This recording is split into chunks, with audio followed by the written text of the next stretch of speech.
আমাদের টাকা ব্যাংকে রেখে আজকে আমরা অসহায় গেছি। কেন কেন আমরা অসহায় গেছি? আমাদের দাবি হলো অন্য অন্য ব্যাংকের মতো স্বাভাবিকভাবে আমাদের টাকা আমাদেরকে ফেরত দিতে হবে। টাকা কি তার বাবার না তার মায়ের টাকা? টাকা আমাদের টাকা, আমগো কষ্টের টাকা। আমার স্বামী নাই, আমরা জর্জরিত হয়ে গেছি টাকার অভাবে। আমাদের সন্তানদের লেখাপড়া বন্ধ হয়ে গেছে, আমাদের সন্তানদের বিয়ে বন্ধ হয়ে গেছে। আমাদেরকে আর কষ্ট দিয়ে না। এখন আমরা ওই রেজুলেশন মোতাবেক মোটামুটি কাজ করতেছি। এখন রেজুলেশনের বাইরে যে আমরা কোনো কাজ করতে পারছি না। আমরাও আপনার সাথে সমবেচিত, আপনাদের কষ্ট পেয়েছেন, আমরা কখনোই কষ্ট দিতে চাইনি। ব্যাংকে গচ্ছিত টাকা রেখে ভুক্তভোগী আমানতকারী গ্রাহকরা আজকে অভুক্ত। ফার্স্ট সিকিউরিটি ইসলামী ব্যাংক পিএলসি দনিয়া শাখার সামনে তারা আজকে বিক্ষোভ করছেন। তাদের কথা আপনাদের সামনে তুলে ধরবো। দর্শক, আপনারা আমাদের সাথেই থাকুন।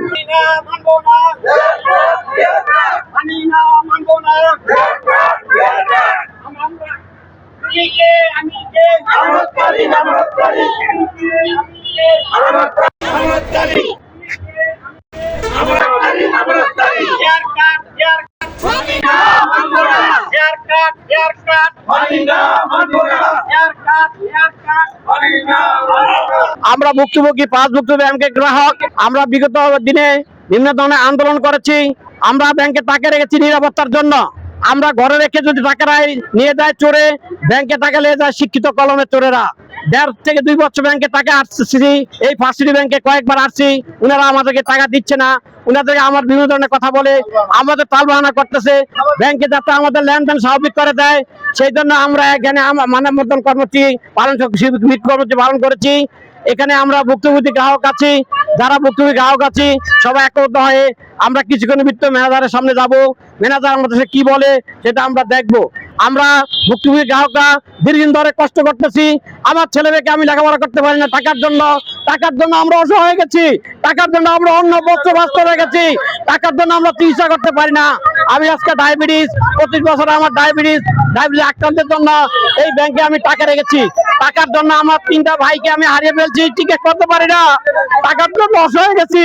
আমরা শান্তিপ্রিয় মানুষ, আমরা কোনো দলভুক্ত মানুষ না। আমরা শান্তিপ্রিয় মানুষ, আমরা শান্তিপ্রিয় আমানতকারী। আমাদের টাকা ব্যাংকে রেখে আজকে আমরা অসহায় গেছি। কেন কেন আমরা অসহায় গেছি? আমরা কোনো হেয়ার কাট মানি না, মানবো না, স্বাভাবিক লেনদেন করতে চাই। আমরা দীর্ঘদিন ধরে কর্মসূচি করে আসছি। হ্যাঁ, গুলশান গেছি, মতিঝিল গেছি, বাংলাদেশ ব্যাংকের সামনে গেছি। কেন জনগণের টাকা নিয়ে খেলা করে? এই খেলার অধিকার কোনো আমরা চাই না, কোনো গ্রাহক চাই না, একটা গ্রাহকও চাই না। গ্রাহক কেন আজকে রাস্তায় নামালো? আমাদের লক্ষ লক্ষ টাকা রেখে ভালো করে ছেলে মেয়ে লেখাপড়া করাতে পারতাছি না, কলেজের বেতন দিতে পারতাছি না, অভুক্ত হয়ে গেছে, চিকিৎসা করতে পারতাছি না, স্কুলের বেতন দিতে পারতাছি না। কেন? খাওয়া দাওয়ার কষ্ট। আমার টাকা ব্যাংকের কাছ থেকে আমি অপরাধ হয়ে গেছি। কেন এই কাজ করলো? গভর্নরের কাছে এটা আমাদের জবাব চাই। আমাদের দাবি হলো অন্য অন্য ব্যাংকের মতো স্বাভাবিকভাবে আমাদের টাকা আমাদেরকে ফেরত দিতে হবে। আমরা যারা আমানতকারী, আমরা কোনো অপরাধ করি নাই। যদি কোনো ব্যক্তি অপরাধী হয়ে থাকে তাকে আইনের আওতায় এনে তার সমস্ত সম্পত্তি আত্মসাৎ করে আমাদের আমানতকারী গ্রাহক ভাইদের সম্পূর্ণ টাকা কড়া হিসাব করে বুঝে আমাদেরকে দিতে হবে। যদি তা না হয় আমরা রাস্তায় অবরোধ করব, ঢাকা চট্টগ্রাম মহাসড়কে আমরা অবরোধ করব। আমরা আরো কঠোর কর্মসূচি দিব। আমরা আমাদের টাকা ব্যাংকে রেখে অনাহারে অর্ধাহারে চিকিৎসায় বিভিন্ন ভাবে আমরা কষ্ট পেতেছি। কোন অবস্থাতে আমরা এই জুলুম মেনে নিব না। আমরা মহাসড়ক অবরোধ করব ইনশাআল্লাহ। আমরা যেই কন্ডিশনে টাকা রাখছি ওই কন্ডিশন, ওই মুনাফা আমাদের দিতে হবে। আমরা 1% হেয়ার কাট পানি না, আমরা কোনো হেয়ার কাট পানি না। আমাদের টাকা যখন ইচ্ছা আসবো তখন উঠাইতে পারবো, আবার জমা দেবো, আবার উঠাবো, যখন মন চায় লেনদেন করবো। সে তো বলছে ধৈর্য ধরেন। আমরা তো 1.5 বছর কোনো টাকা উঠাই নাই। আমরা ধৈর্য ধরছি যে ব্যাংকে স্বাভাবিক লেনদেন হবে। ধৈর্যের ফল কি এটা আছে? তার কন্ডিশন মানতে হবে। টাকা কি তার বাবার না তার মায়ের টাকা? টাকা আমাদের টাকা, আমাদের টাকা সে কেন কন্ডিশন দেবে? আমাদের টাকা তার কন্ডিশন দেওয়ার কোনো এখতিয়ার নাই।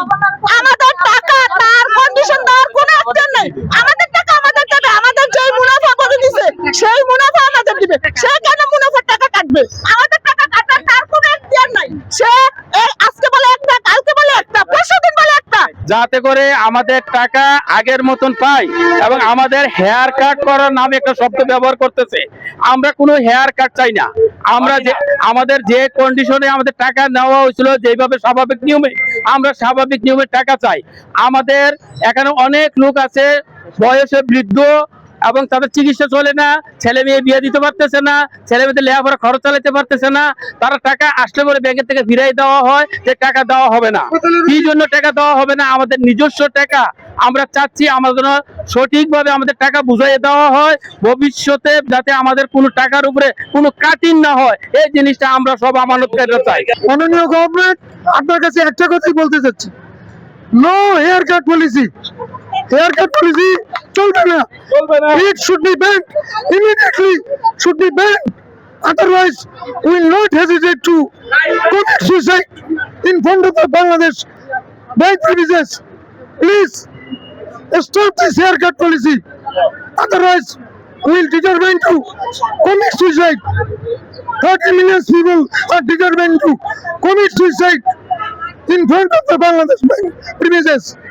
Please, আপনি হেয়ার কাট পলিসি পরিহার করুন, বাতিল করুন সম্পূর্ণ, এবং যত আমানতকারী আছে তাদের সব টাকা ফেরত দেবেন, একটি টাকাও করতে পারবেন না। আমরা এখানে কোনো বেইমানি বাটপারি চিটারির টাকা না, আমগো সংসারের জমানো টাকা, আমগো কষ্টের টাকা। আমার স্বামী নাই, আমি এই এখানকার লাভ পাইবার বিলা আমি সংসার চালামো, আমার চলার মতন কায়দা নাই। এটা আপনাদের আমগো অনুরোধ, আমগো টাকা আমগো দেন।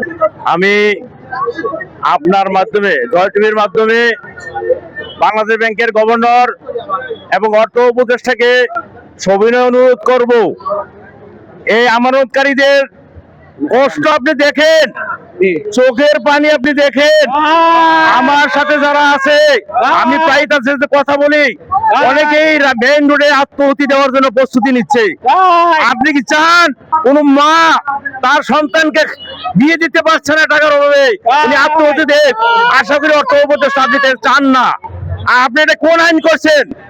আমার টাকা আমাকে ফেরত দিবেন বলতেছেন, 4% সুদ কমাই দিবেন, লোভ দিবেন না, এগুলি তো আমরা মানবো না। তাহলে আমার টাকা 2 বছর আগে আপনি দিলেন না কেন? আমার টাকা আপনি 2 বছর আগে দিয়ে বলতেন যে তোমাকে লাভ দিব না। আমাদেরকে 2 বছর আপনারা প্রতারণার মাধ্যমে ঘুরিয়েছেন। আমি সবিনয় অনুরোধ করব আপনার মাধ্যমে বাংলাদেশ ব্যাংক গভর্নর এবং অর্থ উপদেষ্টাকে সবিনয় অনুরোধ করছি, আমাদের মতন দুঃখী মানুষদেরকে আপনারা বাঁচান। আপনাদেরকে সরকারে আমরা পাঠিয়েছি আমাদের সুখ দুঃখ দেখার জন্য, আপনারা সরকারের লাভ করার জন্য আপনাদেরকে পাঠাই নাই। আপনারা প্রত্যেকে টাকা আনবেন, এগুলি কেন পাবেন? বাংলাদেশে প্রচুর টাকা আছে। দয়া করে আমার শেষ কথা, আমাদেরকে মেইন রোডে আত্মহত্যা দেওয়ার ব্যবস্থা করবেন না। আমাদের টাকাটা যত টাকা যে যেভাবে পায় তাদেরকে সেইভাবে টাকা দেওয়ার ব্যবস্থা করেন, তাহলে আমরা বাধ্য হব মেইন রোডে আমাদের মা বোনদেরকে নিয়ে আত্মহত্যা দেওয়ার জন্য।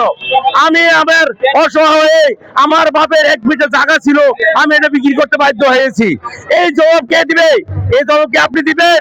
আপনার কাছে শেষ অভিনয় সবার পক্ষ থেকে, লক্ষ লক্ষ গ্রাহকের পক্ষ থেকে আমি সবিনয় অনুরোধ করছি, আমাদেরকে আর ঘুরেন না, আমাদেরকে আর ভোগান্তি দিয়েন না প্লিজ। আমরা জর্জরিত হয়ে গেছি টাকার অভাবে, আমাদের সন্তানদের লেখাপড়া বন্ধ হয়ে গেছে, আমাদের সন্তানদের বিয়ে বন্ধ হয়ে গেছে, আমাদেরকে আর কষ্ট দিয়েন না। অর্থমন্ত্রী আপনি অনেক ভালো লোক, আপনার কাছে শেষ অনুরোধ, আপনি আমাদের এই চোখের পানি দেখেন, আপনি আমাদের এই চোখের পানি দেখে আপনার একটু মায়া লাগান, আমাদের টাকা আমাদেরকে দয়া করে ফেরত দেন। আশা করি আপনি আমাদের এই কান্না আপনি দেখবেন ইনশাল্লাহ।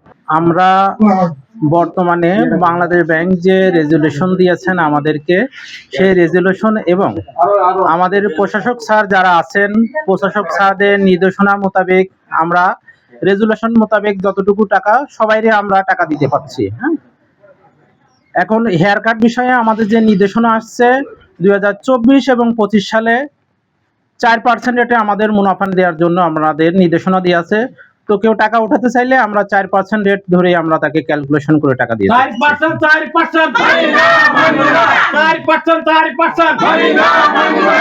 না, এই মুহূর্তে আপনারা ইতিমধ্যে অবগত আছেন যে ব্যাংক 5টা ব্যাংক একীভূত করে একটা রাষ্ট্রীয় মালিকানাধীন সম্মিলিত ইসলামী ব্যাংক নিয়ে নিয়েছেন এবং একটা রেজুলেশন নির্ধারণ করেছেন।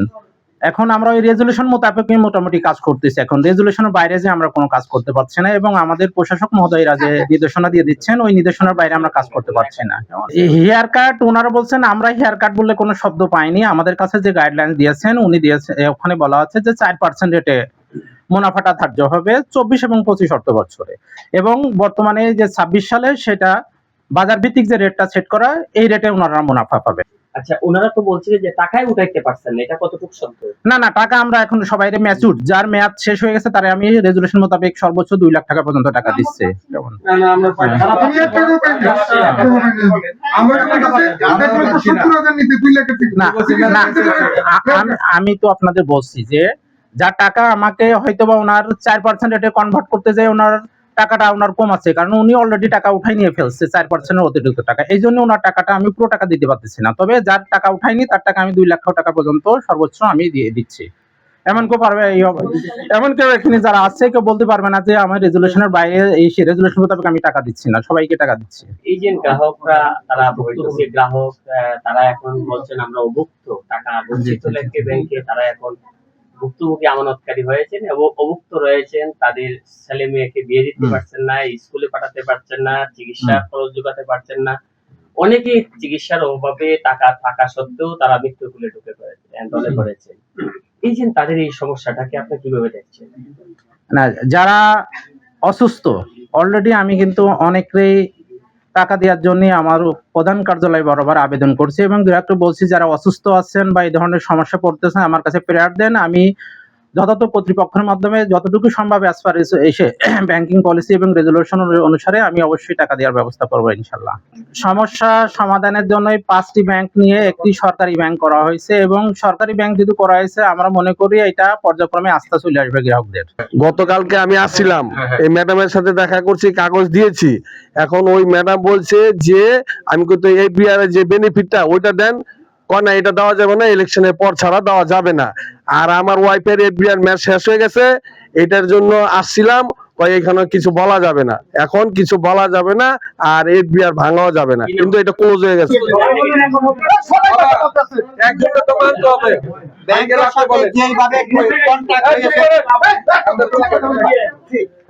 আচ্ছা ভাই, এই যে আপনারা সবাই যদি হইচই করেন, এই যে এখানে একজন ম্যানেজার উনি রয়েছেন, তিনি তো আরো অনেকটা বিভ্রান্তি হবেন এবং অনেকটা আতঙ্কগ্রস্ত হবেন। এইভাবে হইচই করা কি আপনাদের ঠিক হচ্ছে কি না? এটা আমাদের হইচই করা ঠিক না। আমরা মূলত আছি আমাদের আন্দোলনের বিক্ষোভ কর্মসূচির জন্য। আমাদের মূল আন্দোলন হেয়ার কাট বাতিল করা। যদি আজকে হেয়ার কাট বাতিল না করা হয়, এখন আমাদের ম্যানেজার স্যার উনি খুব ভালো, উনি ভদ্র মানুষ, উনি আমাদের এখানে এসে আমাকে যথেষ্ট সম্মান করে, আমরা ওনাকে সম্মান করে এক্সট্রা। বাট আমাদের যেটা হেয়ার কাট কথা ছিল, যেটা লভ্যাংশ কথা ছিল, যেটা আমাদের গভর্নর 4% বলছে, আমরা সেটা মানি না। এখন আমরা যদি সেটা না মানি, এখন উনারা যদি না মানে, তাহলে উনি আমাদের সামনে ওখানে আমাদের যে উনাদের যে বড় ইয়া আছে উনার সাথে ফোন করে দেখ, আমাদের সাথে কথা বলে দেখ, উনাদের বড় কর্মের সাথে আমরা কথা বলি, দেখে উনি কিন্তু আমরা হেয়ার কাটটা মানি না। যদি না মানি তা আমরা ব্যাংকে তালা লাগিয়ে দিতে বাধ্য হবো। শুনতে পাচ্ছি না, কেন শুনতে পাচ্ছি না আমরা কথা? কথা বলেন। আমরা আজকে বিগত 1.5 বছর 2 বছর ধরে এই ব্যাংকে ধারে ধারে ঘুরতেছি, লক্ষ লক্ষ টাকা রাখা ছেলে মেয়ের পড়াশোনা করাইতে পারতেছি না, ঘর ভাড়া দিতে পারতেছি না, কোনো কিছু করতে পারতেছি না। আমাদের হকের টাকা, আমাদের কোনো ঘুষের টাকা না, জালিয়াতির টাকা না, জমি বিক্রি করে তারপরে এই টাকা রাখছি। আপনি কি বলেন বলেন? আমরা অনেক গ্রাহক আছি, গ্রাহকরা সবাই আপনার কথা আমরা শুনতে চাই। আমরা শত লোক আমরা দাঁড়া আছি, আপনার কথার উত্তর চাই আমরা সব গ্রাহকরা। আপনি বলেন, কি বলবেন স্যার? মানি না। কাটিং মানি না, আমাদের চাওয়া একটাই, আমাদের স্বাভাবিক লাগে, আমরা কোনো হেয়ার কাট মানি না, আমাদের যখন ইচ্ছা টাকা দিতে পারবো, এখন আপনি বলেন। আসসালামু আলাইকুম। জি স্যার, ওয়ালাইকুম সালাম। বলেন স্যার। আচ্ছা না স্যার, আমি আপনাদের ভাই। হ্যাঁ, আমি এই শাখার ম্যানেজার ছিলাম, এই জন্য এই শাখাতে আমি একসময় ছিলাম। অনেক খেয়াল আমি চিনি, গেলে আমাকে চিনতে পারেন। পরে চলে গেছি বরিশালে, তারপর গেছি রাজশাহীতে, আবার ঢাকাতে আসছি, এবং টুটল আমার ছোট ভাই।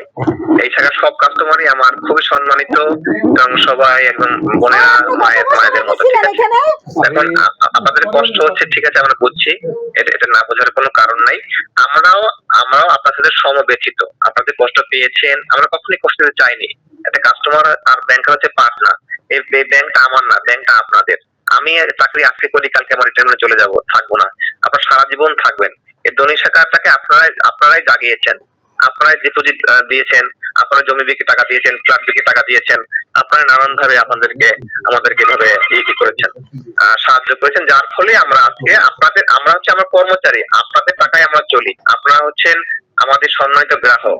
এখন এই ঘর আপনার, ব্যাংকও আপনার, মনে করেন এটা আপনার পরিবারের মতো। এখন আমাদের ব্যাংকটা তো সমস্যা হয়ে গিয়েছিল, আরো অনেক ব্যাংক আপনারা জানেন সরকার নিয়েছে, সরকার নিয়ে আমাদেরকে আস্থাশীল করেছে, ঠিক আছে। এখানে যদি আপনাদের পরে কোনো ওজোর আপত্তি থাকে, আপনারা ওই সবাই মিলে একটা লিখিত দিয়ে সই করে দিয়ে যান, সেটা আমরা করি।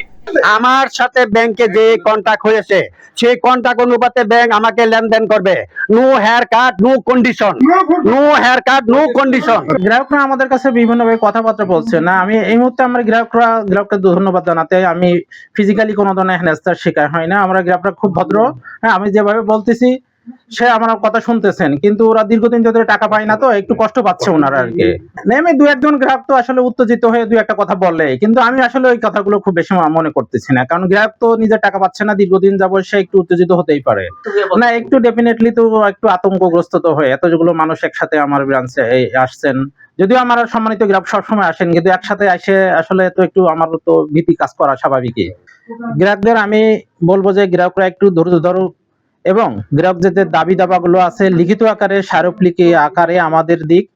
আমি আমার পক্ষ থেকে অতি দ্রুত প্রপার চ্যানেলের মাধ্যমে আমি ঊর্ধ্বতন কর্তৃপক্ষের কাছে গ্রাহকদের দাবি দাবা পেশ করে দেব এবং সেখান থেকে যে ডিসিশনগুলো, সিদ্ধান্তগুলো আসবে সেগুলো আমি দ্রুত আপনাদেরকে, বিশেষ করে গ্রাহকদেরকে আমি জানিয়ে দেব।